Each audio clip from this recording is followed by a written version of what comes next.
Welcome back to the deep dive.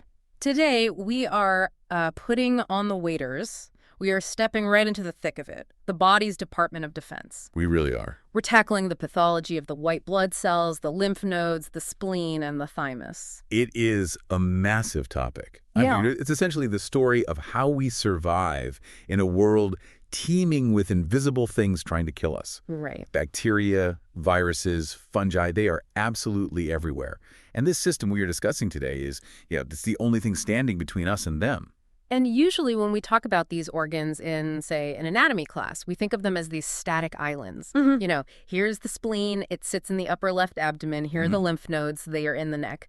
But looking at the source material for this dive, that is completely the wrong mental model, isn't it? Completely. If there is one thing to take away from the outset, it's that this is a dynamic, fluid network. It's a superhighway. A superhighway. You have the factory, which is the bone marrow. You have the university, the thymus. You have the police stations, the lymph nodes. Okay. And you have the filtration plant, the spleen. The cells are constantly commuting between these locations. Yeah. You cannot understand a swollen node without asking what's happening in the marrow. Before we get into that commute, let's orient everyone. We have pulled this deep dive from two absolute heavyweights. We've got Robbins and Caughran Pathologic Basis of Disease, specifically the chapter on diseases of white blood cells, lymph nodes, spleen, and thymus. Right. And Underwood's Pathology, the chapter on lymph nodes and related tissues. There are two perfect complements, really. Robbins gives us that incredible systemic breadth. It connects all the dots. It gives us the systems thinking required to understand how a failure in the bone marrow affects, the spleen. Underwood, on the other hand, is just fantastic for the why, the clinical reasoning and the mechanism. It grounds the pathology and how a patient actually presents. And this is our standard disclaimer. We are the conceptual scaffold. We are the synthesized guide. We are not the textbook. Absolutely correct. Do not try to diagnose a lymphoma based solely on this conversation. Please don't. You need to actively read the chapters. We are here to give you the hooks to hang that information on. Think of us as the map you look at before you start the hike. So let's frame this whole thing. We're talking about defense. And the source material really boils this down to a central tension. The story of this episode is what happens when that defense system fails in three specific ways. Right. It's a triad of failure.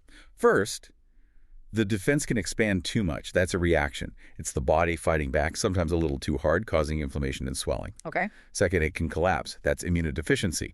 The soldiers don't show up to the fight, or the factory just shuts down production. Right. And third, and this is the darkest one, the soldiers can turn traitor. Malignancy. That's malignancy. Defense, deficiency, and betrayal. Exactly.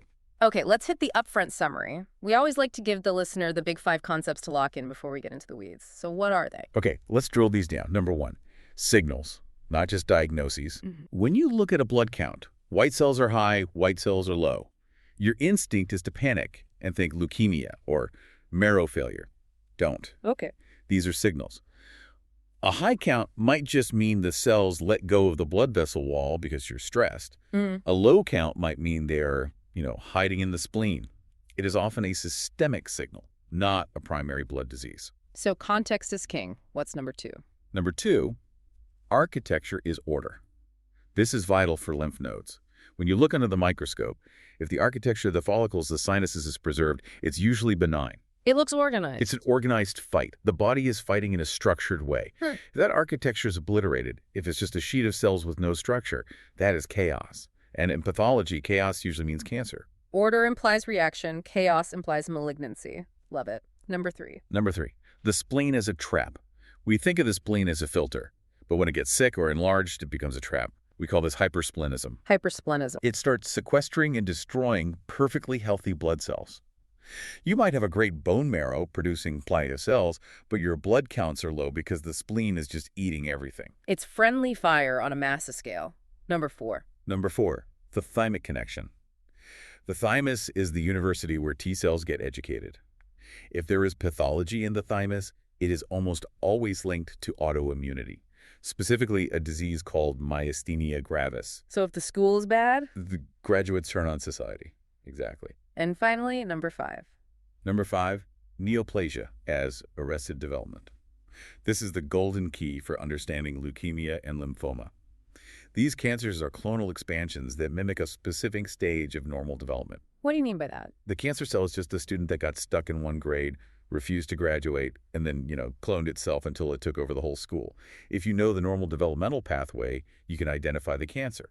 Arrested development. I love that framework. Okay, let's start at the beginning. Segment 1, the normal machine. We need to understand the factory before we understand the strike. Robbins starts us in the bone marrow with haematopoiesis. Right, the genesis of blood. You have this one master cell, this pluripotent stem cell. It's the ancestor of everything. Yeah. And it makes a choice. It splits into two main lineages. Okay. You have the myeloid line. These are the meat and potatoes of the blood. Yeah. The red cells that carry oxygen, the platelets that clot, and the granulocytes, specifically the neutrophils, that go around eating bacteria. So the grunts, the frontline workers. Exactly. And the other path. The lymphoid line. The lymphoid line. These are the specialists, the B cells and the T cells. They start in the marrow, but they are destined for much more complex work. But Robbins warns us here, right? Nature hates a straight line. It really does. Uh-huh. We love to categorize things as myeloid or lymphoid, but diseases cross over all the time. Take multiple myeloma. It's a disease of plasma cells, which come from B cells, so they're lymphoid. But where does it destroy the body? In the bone marrow. Yeah. It wrecks the bones and crowds out all the myeloid cells. So the distinction is useful for classification, but clinically everything is connected. So let's follow that lymphoid line out of the marrow and into the lymph node. Underwood has these fantastic descriptions of the microarchitecture. I always visualize a lymph node as a kind of medieval walled city. That is an incredibly accurate visualization. You've got the capsule on the outside, that's the city wall. It keeps the structure contained. Mm-hmm. Just under that, you have the subcapsular sinus. That's the moat. This is where the lymph fluid from the tissues pours in, carrying antigens, bacteria, whatever it picked up from the skin or the gut. So the invaders are arriving at the moat? Exactly. And once you cross the moat, you're in the city. And like any good city, it has very strict zoning laws. Okay. The outer suburbs, the cortex, is the B cell zone. This is where the follicles live. Now, if the body is calm, these are primary follicles. They're just these quiet little aggregates of B cells. Just hanging out. Just hanging out. But if there's an infection, if the alarm rings, they activate. They become secondary follicles with these bustling centers called germinal The centers. germinal center, this sounds like where the action is. You called it a boot camp earlier. It's a high-stakes testing ground. Yeah. In the germinal center, you have this dark zone where B cells are dividing furiously. They are mutating their antibody genes, trying to build a better weapon against whatever infection is happening. So they're tinkering. Constantly tinkering. Yeah. Then they move to the light zone to be tested. Does the new antibody bind? Is it effective? If the answer is no, or even worse, if the answer is it binds to us, to a self-antigen, that B cell is immediately told to commit suicide. It's ruthless. It absolutely has to be. You can't have bad antibodies circulating. The cell undergoes apoptosis, programmed cell death. Mm-hmm. And this leads to one of my favorite visual cues in all of pathology, Mm-hmm. the tingible body macrophage. Tingible body. It sounds Yeah. messy. It is. These are the janitors of the germinal center. They are macrophages, just stuffed with the dead bodies, the nuclear debris of all those failed B cells. Right. And here's the paradox. Go on. If you see a lymph node full of these macrophages eating dead cells, it's a good sign. Really? That seems counterintuitive. I know, but it means the quality control system is working. It means the reaction is high turnover, but it's controlled. It implies a benign reactive process. It means the factory is running hot, but it's following all the safety rules. Okay, so that's the B cells in the suburbs. Where are the T cells? They live downtown in the paracortex. Yeah. This is the zone deep to the follicles. And structurally, this is crucial because of something called the high endothelial venules, or HEVs. They're HEVs? Think of them as the highway off-ramps into the city. T cells circulate in the blood. They need a way to get into the lymph node to look for bad guys. The HEVs are specialized veins with sticky walls that allow T cells to squeeze out of the blood and enter the paracortex. So it's their dedicated entry point. It's the main trafficking hub. If you shut down the HEVs, the immune response in that node just collapses. And finally, what about the medulla? That's the inner city, the drainage system leading to the exit, which is called the hilum. So with the plasma cells, those are the mature B cells that have graduated and are now full-blown antibody factories. They tend to retire there and just pump out their product into the lymph, which eventually gets to the blood. So we have the factory in the marrow and the city in the node. Let's look at the university, the thymus. The thymic university. This is where T-cell progenitors come from the marrow as freshmen. Their curriculum is singular, distinguish self from non-self. And it's a tough school. It is a brutal education. About 95% of the students fail and are killed off, 95%. That's a terrible graduation rate. but it's absolutely necessary. If a T cell reacts too strongly to your own tissue, it is deleted. That's negative selection. If it doesn't react at all to the presentation signals, it's also deleted. That's a failure of positive selection. So it has to be just right. Only the Goldilocks cells, the ones that are just right, that can see foreign antigens but won't attack the body, get to graduate and enter the blood as CD4 or CD8 T cells. So if the thymus is doing its job, we have tolerance. We don't attack ourselves. Precisely. And if it fails, well, we get autoimmunity, but we'll definitely get there. Let's move into segment 2, the warning signals. We are looking at blood counts. This is your signals, not just diagnoses takeaway. Let's start with too few leukopenia. The most clinically urgent one here is neutropenia, or its severe form, a granulocytosis. Neutrophils are your frontline infantry. They live fast and die young, fighting bacteria. If your count drops below 500 per microliter, you are essentially walking naked through a battlefield of germs. Terrifying. So what causes that crash? Robbins puts it into 2 main buckets. Bucket 1, inadequate production. The factory is shut down. This could be something like aplastic anemia or chemotherapy wiping out the stem cells in the marrow. Bucket 2, accelerated destruction. The factory is working just fine, but the soldiers are dying on the battlefield way too fast. This happens in immune attacks or in an overwhelming infection where the demand just completely outstrips the supply. And drugs are a huge culprit here, right? Massive. Drug toxicity is the most common cause of a granulocytosis. It can be dose-related like alkylating agents in cancer treatment. We expect that to happen. Right. But it can also be idiosyncratic, which is much scarier. Yeah. You take a common drug, an antibiotic like chloramphenicol, or an antithyroid medication, and for some reason your immune system creates an antibody that just wipes out your neutrophils. You can't predict it. And Robin mentions a very specific and frankly gruesome clinical sign for this. It involves the mouth. Right. Necrotizing ulcerative lesions. You have to think about what pus is. Pus is dead neutrophils. If you have no neutrophils, you cannot make pus. So you can't contain the infection. You can't.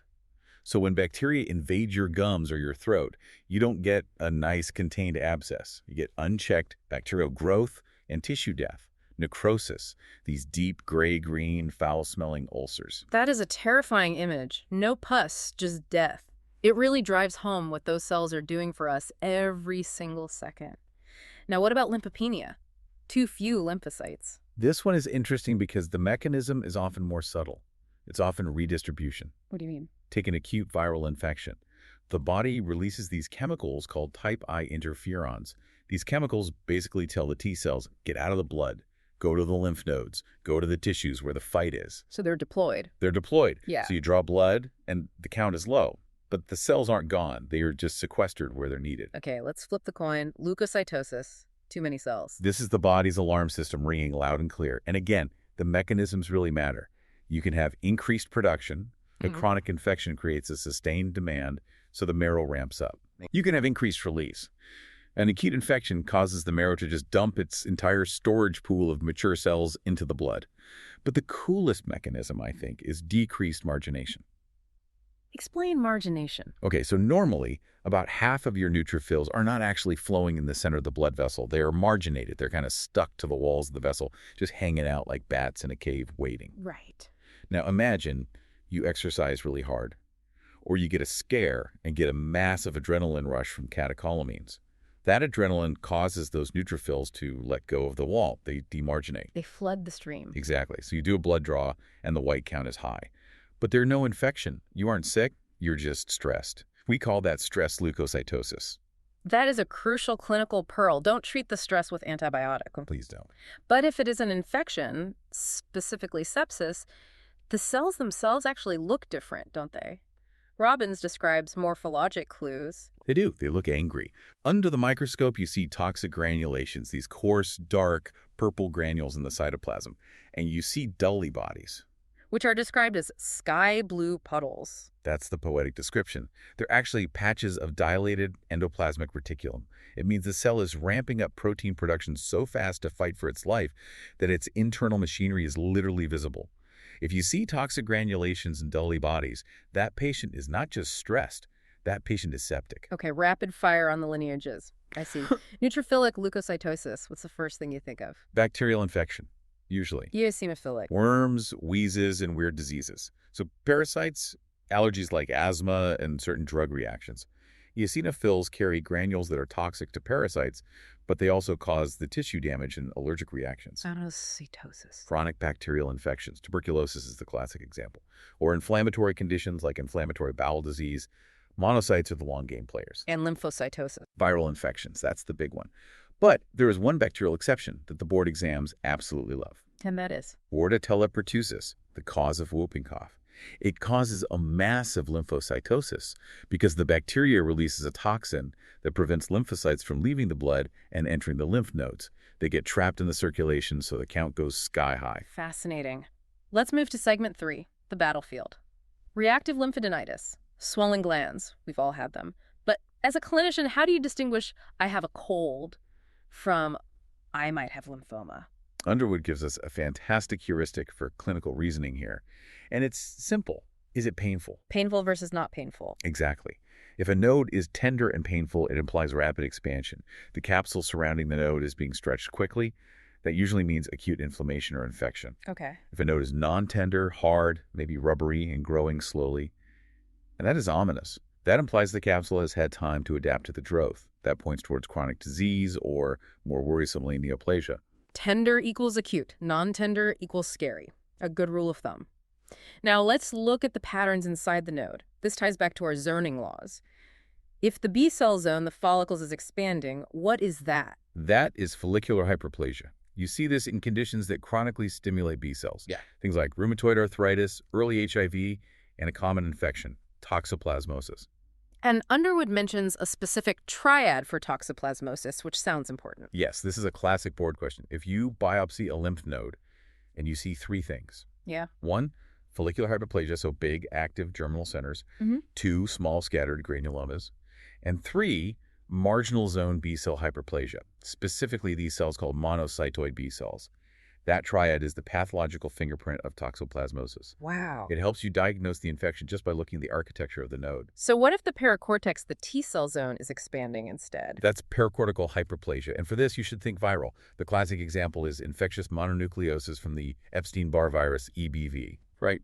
The virus activates the T cells. They transform into these large active cells called immunoblasts.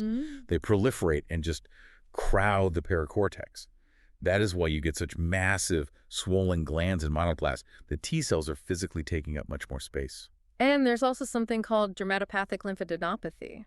A great example of the lymph node just doing its job, draining its local territory.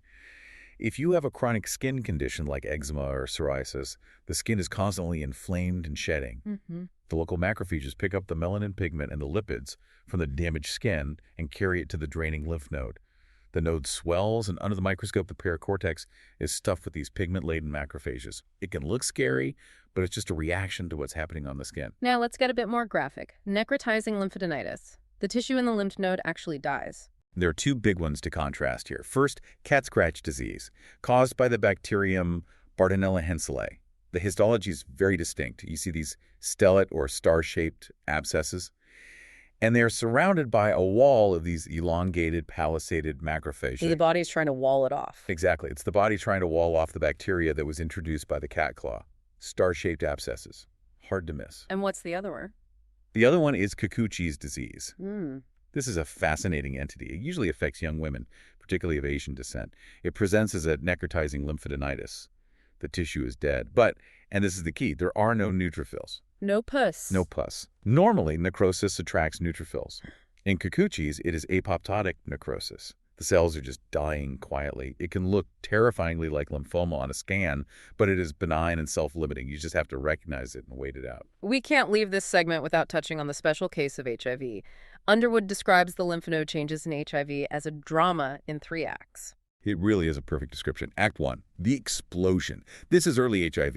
The virus enters. The immune system throws every single thing it has at it. You get massive, explosive follicular hyperplasia. The nodes are huge. A full-on immune response. Full on. Act 2, the collapse. This is called follicular lysis. The virus is now targeting the CD4 cells and the support structures within the node. The follicular dendritic cell, or FDC network, that's the mesh holding the germinal center together, it disintegrates. You actually see hemorrhage into the follicles. The walls are The crumbling. infrastructure is failing. The infrastructure is failing, and that leads to Act 3, burnout. This is called involution. The lymphocytes are depleted. The factory is empty. The node becomes a ghost town, just fibrotic and empty. This marks the transition to full-blown AIDS. It's a tragic progression visible right there under the microscope. Let's move to segment 4, the filter and the reservoir, the spleen. The spleen is often the forgotten organ in this system, but it's so crucial. Structurally, it's pretty simple. You have red pulp for filtering blood, and you have white pulp for the immune response. But functionally, it's a tightrope walk. Let's talk about that trap concept you mentioned, hypersplenism. Right. So normally, the spleen holds about 30 to 40% of your body's platelets. It's a reservoir. But if the spleen gets big, what we call splenomegaly, for any reason, that storage capacity increases excessively. It holds on to too much. It can trap 80 to 90% of your platelets. So you do a blood test, the platelets are low, which is thrombocytopenia. You get worried, you check the bone marrow. The marrow's working fine, it's pumping out platelets. So where are they? They are stuck in the massive overactive spleen. That is hypersplenism. And why does the spleen get so big? A million reasons, but the most common mechanical one is congestive splenomegaly. You got to think about the plumbing. The splenic vein drains into the portal vein, which goes through the liver. Yeah. If the liver is scarred from cirrhosis, the blood can't flow through easily. It backs up. You get high pressure in the portal vein, which means high pressure in the splenic vein, which means the spleen swells with blood. It's just a traffic jam. A massive traffic jam. Yeah. And over time, this chronic congestion creates these peculiar little nodules in the spleen called Gamma-Gandhi bodies. Underwood calls them tobacco nodules. Yes. They are these brown, gritty nodules. And what they are is a combination of fibrosis, which is scar tissue, calcium, and hemosiderin, which is old blood pigment. They are literally the tombstones of chronic hemorrhage and congestion. If you see Gamma-Gandhi bodies, you need to look at the liver. The patient almost certainly has cirrhosis. What about the opposite problem, hyposplenism, the absent filter? This is a truly life-threatening state. It can happen if you have your spleen surgically removed, a splenectomy, or if the spleen destroys itself. How does that happen? The classic examples in sickle cell disease. The misshapen sickled red cells clog the tiny splenic vessels over and over again.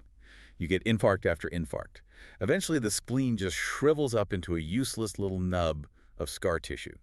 We call that autosplenectomy. And without a spleen, what happens to the blood? You lose your quality control. The spleen normally pits red blood cells. It's like it bites out little nuclear remnants or other inclusions. If the spleen is gone, those remnants stay in the cells. We call them Howell Jolly bodies. Okay. If you see these little dark dots in the red cells on a blood smear, you know that person has no functional spleen. And why is that so dangerous? Because the spleen is the primary defense against a specific type of bacteria, encapsulated bacteria. Like what? Pneumococcus, meningococcus, H. influenza. These bacteria have a slippery sugar coating, a capsule. The spleen's macrophages are specially designed to catch and eat them. Without a spleen, these bugs can cause overwhelming fatal sepsis in just a matter of hours. That is why vaccination is absolutely non-negotiable for these patients. Okay, let's head back to school. Segment 5, the educator, the Thymus. We talked about the university, but what if the school was never built in the first place? That's DeGeorge syndrome. It's a deletion on chromosome 22q11. The thymus fails to develop properly, hypoplasia or even aplasia, complete absence. And the result? No school means no T-cell graduates. These kids have a severe T-cell immunodeficiency. They're incredibly vulnerable to viral and fungal infections. Now, let's revisit thymic hyperplasia. Robbins clarifies something interesting here. It's not just that the thymus is big. It's about what is inside it that makes it big. Correct. It is usually follicular hyperplasia. And you have to remember, follicles are B-cell structures. They belong in lymph nodes. The thymus is supposed to be a pure T-cell zone. So B cells are setting up shop where they don't belong. Exactly. If you see B-cell germinal centers appearing inside the thymus, something is fundamentally wrong. The self versus non-self education process is being disrupted. And that something is usually myasthenia gravis. Yes. About 65 to 75% of patients with myasthenia gravis, which is an autoimmune disease that causes profound muscle weakness, have these abnormal B-cell follicles in their thymus.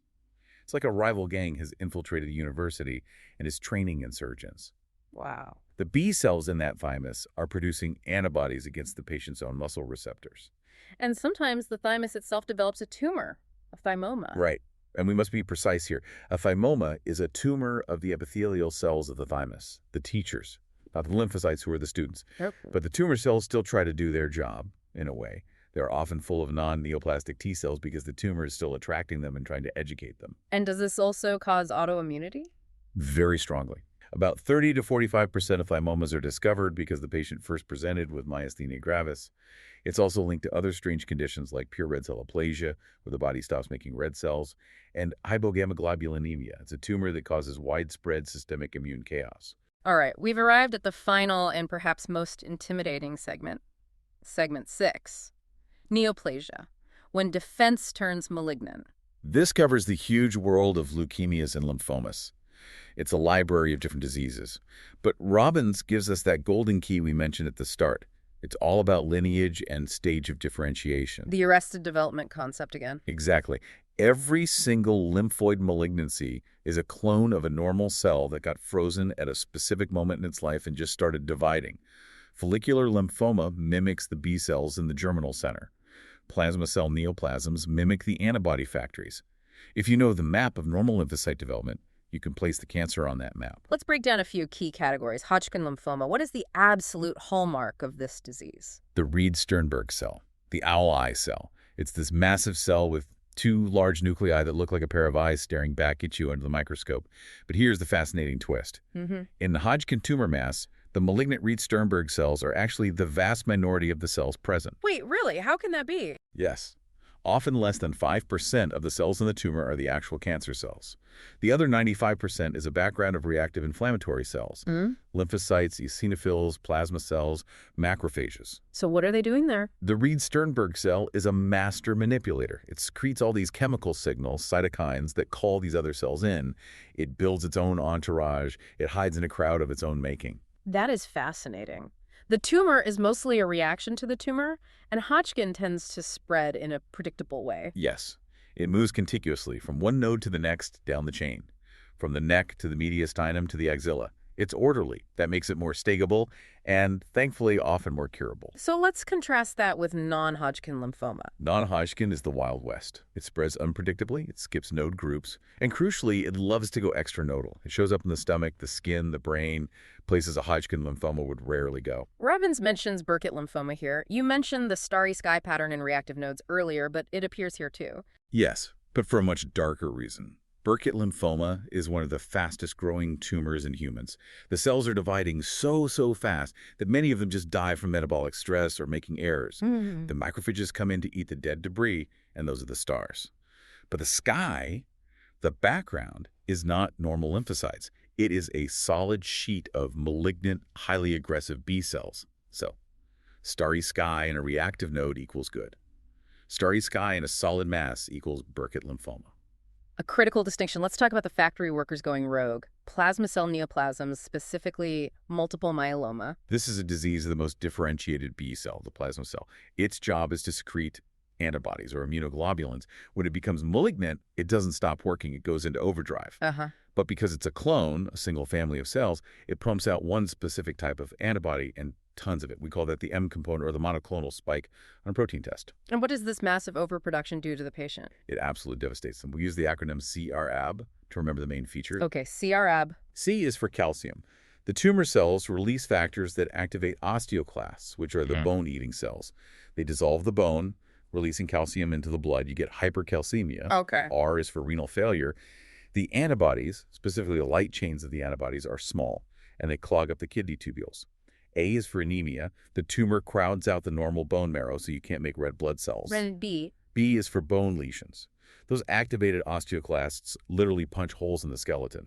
On an X-ray, you get these classic punched-out oolitic lesions, especially in the skull, ribs, and vertebrae. It sounds incredibly painful. And you mentioned proteins in the urine? Bence-Jones proteins. These are the free light chains of the antibody.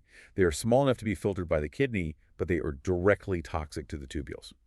They are the smoking gun in the urine for this disease. One last specific entity that Robbins mentions, Langerhans cell histiocytosis, LCH. This is a proliferation of immature dendritic cells, the Langerhans cells.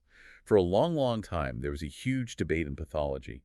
Is it a reactive proliferation or is it a true cancer? And what's the verdict? Robin cites the discovery of BRAF mutations in these cells. That really settled it. That tells us it is neoplastic. It's a driver mutation that's causing the proliferation. And very curiously, the pulmonary form of LCH, where these Langerhans cells infiltrate the lung, is heavily, almost exclusively associated with smoking. It always comes back to smoking, doesn't it? In pathology, it so often does. Yeah, we have covered an immense amount of ground. We've gone from the molecular decisions in the bone marrow to the university of the thymus, through the walled city of the lymph node, and into the trap of the spleen. We have. And the mission of this deep dive was really to show that these aren't just static organs on a diagram. They are a network. And disease is what happens when that network loses its balance. It's reactive swelling up to fight. It's hypoplastic failing to show up for the fight. Or it's neoplastic hijacking the developmental steps to grow uncontrollably. Precisely. The swollen node is just the battlefield. The leukopenia is just the signal. You have to look at the whole system. So what is the final provocative thought for our listeners to take away from all this? I want you to consider the irony of the immune system. The very mechanisms designed to save us are the exact same ones that kill us when they become dysregulated. How so? Think about it. Inflammation fights bacteria, but too much inflammation kills you in sepsis. Somatic hypermutation in B cells makes better antibodies, but one wrong edit creates lymphoma. Tolerance prevents autoimmunity, but too much tolerance allows a cancer to hide from the T cells. The line between defense and disease isn't a wall, it's a tightrope. It is simply a matter of biological control. That is a very sobering thought. The difference between life and death is just regulation. At the end of the day, it is. Listeners, your call to action is simple. Do not just take our word for it. Open Robin's, open Underwood. You need to see the pictures. You need to see the sky blue dull bodies, the owl eye Reed Sternberg cells, and the tobacco nodule Gamma Gandhi bodies. The images make the concepts real. Visual learning is absolutely non-negotiable in pathology. Go look at the slides. Thanks for diving deep with us. We'll see you on the next one.